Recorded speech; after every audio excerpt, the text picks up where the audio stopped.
All right, everyone, thank you very much. Please allow me to be the spanner in the works today. I hope you will forgive me for that. But ladies and gentlemen, early in May, Dean McPherson, the Minister of Public Works, sat on a stage at the Nampo Agricultural Show and explained that the new Expropriation Act is nothing to be worried about.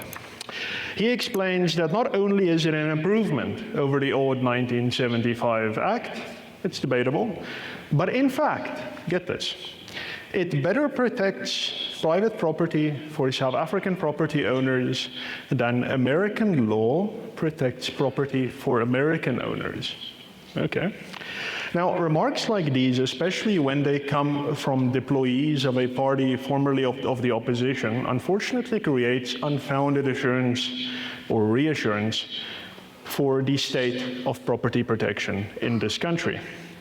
We must be careful about allowing ourselves to be reassured about the risks of a policy by the policymaker or by those who seem sympathetic to them in the discourse. Rather, of course, trust your own senses and what they tell you.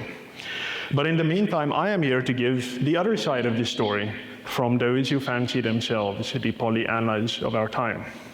Many of whom, I'm sorry to say, have a vested commercial interest in having overly comfortable and reassured property investors.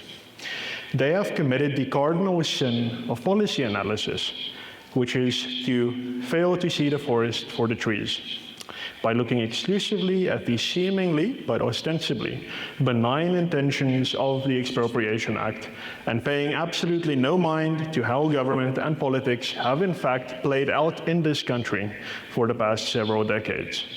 The Expropriation Act is simply the latest in a very long line of acts of parliament that undermine the right to property. It is also not the last act that will do so, as we can probably expect a so-called Redistribution Act in the next few years. Ladies and gentlemen, there are many problems with the Expropriation Act. Yes, it does have safeguards, as people are very quick to point out. And I would rather that it have those safeguards than not have those safeguards. But these are not good safeguards, ladies and gentlemen, and these safeguards do not at all detract from the fact that the Act introduces a plainly and necessarily unconstitutional new concept into our property law. What is that? Of course, it is expropriation without compensation. Yes, I know. The minister and the lawyers will say it is not expropriation without compensation, but expropriation at nil compensation. We are reassured that there is a difference between not being compensated and being compensated at the amount of 0 rand. As an aside, ladies and gentlemen, and I know this might sound like a joke, but I reassure you it isn't, if your lawyer, and I don't care if it's a senior counsel or someone with decades of experience, but if your lawyer tells you that there is a difference between these two things, do not waste a second in firing them and getting a new lawyer. Do not allow lawyers, and I am a lawyer, so I know my tribe, do not allow lawyers to gaslight you into believing that your own eyes and your own logic are lying to you. The mechanism of expropriation without compensation of any fixed property, and this is key, so-called land. This includes everything on top of the land, whether rural, which is what everyone is focusing on, it's farms. No, it includes urban land. Can be utilized for any reason that the state deems to be in the public interest, the so-called public interest. So one asks then, what is the public interest? Well, other than it having to be somehow related to land reform, I cannot tell you. Because public interest is something that will always be defined in the circumstances and left for a court, a very expensive place to be, to decide whether that definition in the circumstances is convincing. Now, what does the Constitution say? The Constitution explicitly and unequivocally, and I must emphasize it is really unequivocal about this, says that there must be an amount of compensation that is paid upon expropriation. Now, understand that while R0, 0 rand, might be something that you see in ledgers and account statements as some kind of formalistic placeholder, 0 can never qualify as an amount in the context of a constitutional expropriation provision. Furthermore, the Constitution says compensation. It does not say consolation. Compensation means, in law, ladies and gentlemen, in law it means that the person who has suffered harm, damage, or inconvenience, which in this case would be the expropriated owner, must be put in the position that they would otherwise have been had the harm, damage, or inconvenience not occurred. Restitutio in integrum. 0 rand can never, under any circumstances, compensate anything. Finally, and really this must go without saying, ladies and gentlemen, but 0 rand cannot be paid. Payment means a value transfer from one person to another. Nothing is not something that is transferable. And everything I have just said applies to amounts of money that approximate 0 rand as well. Remember, our Constitution is a constitution of substance over form. If it says that you need to be compensated for a loss, it means that in substance. So any consolation that an expropriated owner receives far below the market value of their property is also necessarily unconstitutional. Ladies and gentlemen, this is a bad law. Now, don't take my word for it. Take the word of every society that is toyed with security of property, with the most recent and best examples being Venezuela and Zimbabwe. Property confiscation is a bad idea. And that is why constitutions, including of course ours, contain provisions that guard against governments taking property without that coming at a substantive and real cost to the state. Despite all of this, some will still say that the Act has plentiful safeguards, and the courts, of course, are there to protect us, and that nobody should be worried. But here's the thing, ladies and gentlemen. The Expropriation Act is an icing on an already existing cake that consists of, among many other things, here's a taste, the 1998 National Water Act, which expropriated water property. Yes, believe it or not, one can own water property, and the state nationalized it. The Mineral Resources Development Act of 2002, which expropriated mineral and petroleum property without compensation in exchange for some weak leasehold. And the horrendously and very deliberately misnamed Protection of Investment Act of 2015, which bluntly says that foreign investors should not expect special protection for their property in South Africa, and that their stuff is as liable to political seizure in the name of land reform as the property that belongs to ordinary South African plebs like you and me. So you might take each of these pieces of legislation and say that they are fairly innocuous and were adopted for what you might consider to be very good public interest reasons. But what you cannot do, ladies and gentlemen, is look at these pieces of legislation together, of course, with the Expropriation Act, and conclude, like some have, believe it or not, that the South African government of the last few decades and the one that we have today is a government that is friendly to private property rights. And if you add the failed attempt to amend the Constitution just a few short years ago to render the compensation clause of the property provision effectively nugatory, you also cannot say that the government is friendly to constitutional property rights. And understand that the courts did not strike down any of these older pieces of legislation, with the Constitutional Court, in fact, in 2013, countenancing the Minerals Act's confiscation, wholesale confiscation of mineral property. And the court did so, the majority of that bench did so in very worryingly partisan political language. Our courts relative to this continent are exemplary, ladies and gentlemen, but do not ever mistake Braamfontein for Zurich, Washington, D.C., Santiago, or Canberra. You might agree with the goals of the incumbent government. That is, of course, your prerogative. But you cannot deny reality and pretend that the protection of property is high on the incumbent regime's list of priority. It simply is not. And in fact, with the formation of the so-called government of national unity, it seems that government has doubled down on destructive and misguided policies that increasingly chip away at ownership. The Expropriation Act could have sat unsigned on Ramaphosa's desk for a decade. as do so many unproclaimed laws throughout our history. And yet it was during the ostensibly calming and lower temperature GNU, we are told, that this existentially dreadful law was signed. Ladies and gentlemen, it is vitally important to understand that property rights are not being undermined for land reform, although it does happen in land reform's name and in the name of justice. Our increasingly hostile political elite understands that property is power. Power for civilians, power for civil society. Property is an important part of what we call constitutionalism, the diffusion of power throughout society rather than concentrating it in the hands of a select few politicians. The less property is in private control, the more power the state has to prosecute its agenda and safeguard corrupt interests.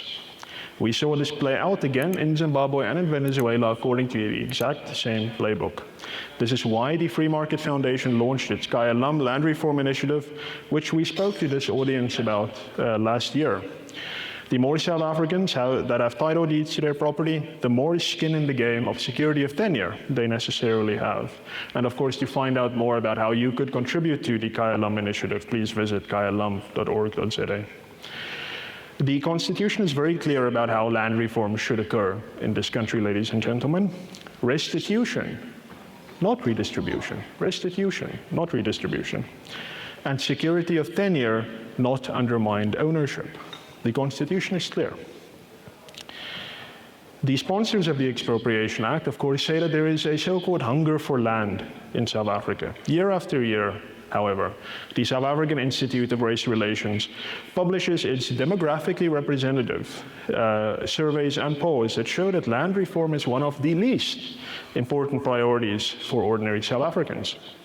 Among registered voters, 29%, this is the highest single block in the survey, identified unemployment as one of the two most important priorities that they have for government, followed by illegal immigration, crime, corruption, and gender-based violence. Only 2.9%, ladies and gentlemen, of surveyees ticked land reform as one of their two prioritized areas, and less than 2% ticked inequality.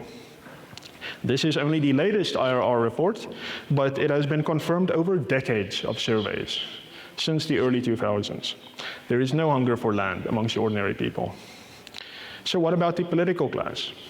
Well, they don't believe their own lie. Millions of South Africans live in state housing and on state land as tenants, not owners. They are legally entitled, of course, to full ownership title. But the government has dragged its feet for decades. Wandile Siglobo recently explained that the government, in addition to all the land it already owned, acquired some 2.5 million hectares through its redistribution program.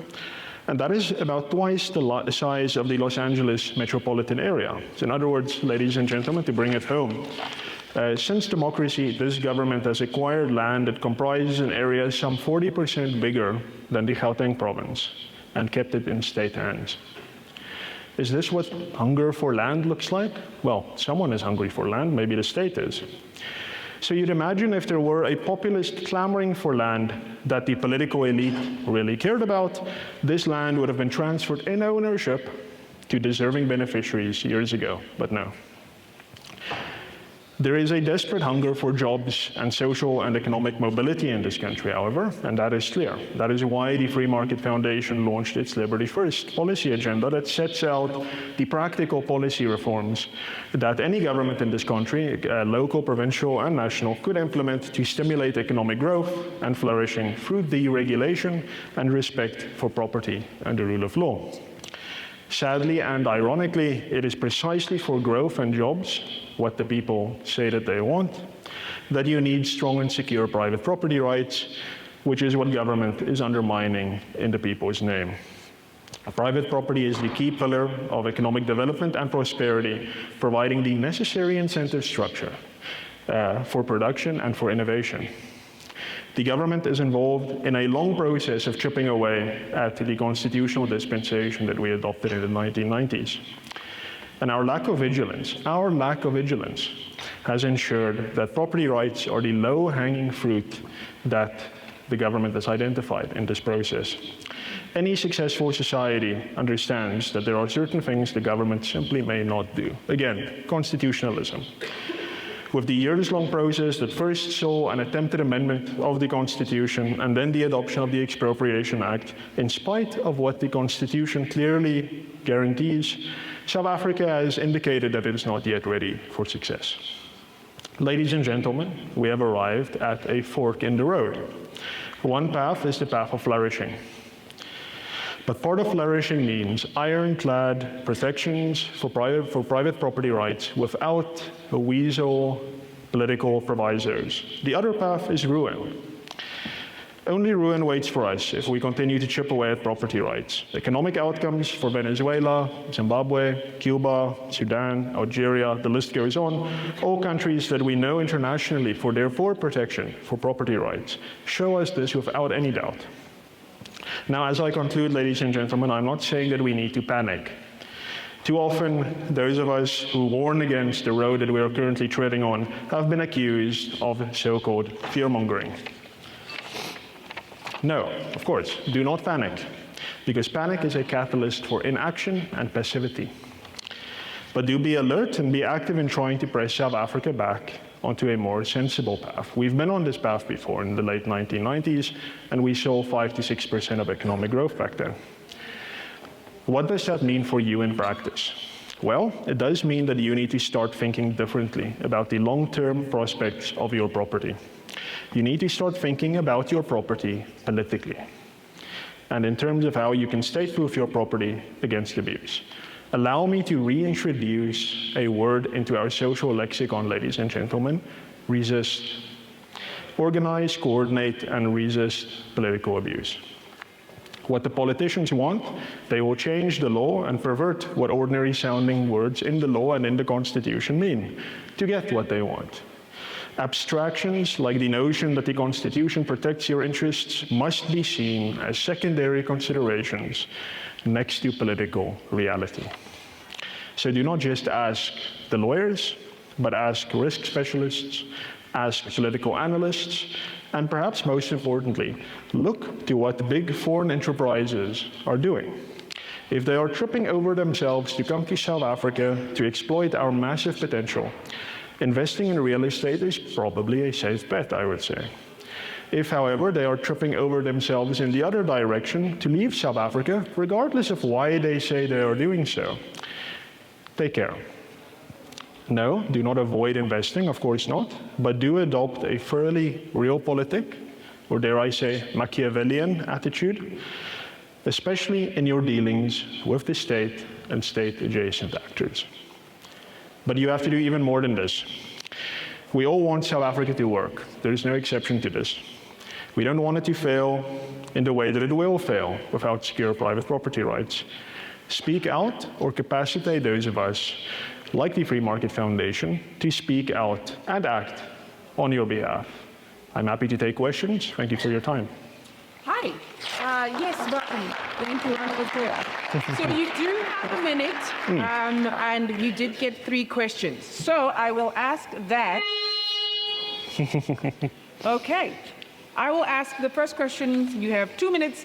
Firstly, who deserves the land more? Descendants of those who are disposed, or those who legally own it now? 60 seconds. And then the next question was, in terms of the Land Expropriation Act, can we change the Constitution to favor landowners for compensation of R0? Is the 0 for transfer of ownership or to console the landowner?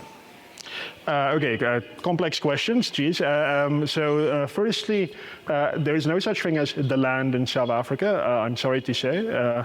There are people who own certain plots of land in this country throughout history, of course, and South Africa has had a very successful, to the extent that it has been capacitated, restitution program since 1996.